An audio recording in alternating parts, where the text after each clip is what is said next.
Hello friends, greetings of the day to all of you. Today we will discuss about the judicial oratory. What is judicial oratory? It is used either in the courts or in the tribunals or quasi-judicial authorities under the law and against the violations of specific law.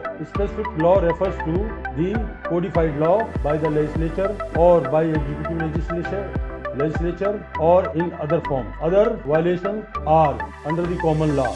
The most important part of this speech is the violation of the common law. What is common law?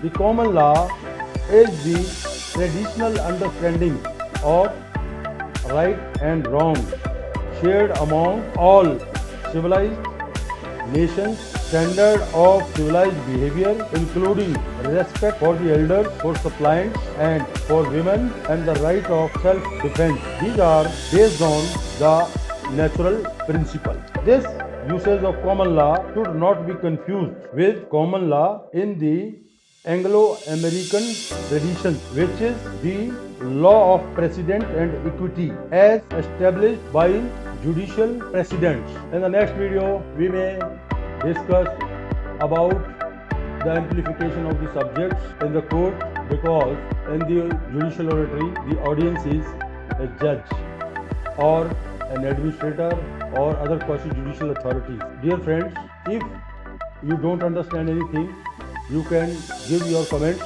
and ask anything and share the video also. In the next video, I will discuss in detail all the aspects of common law and the specific law and how the wrongs are committed and how these are proved in the court or in the quasi-judicial authorities or other forms established under the law. Okay.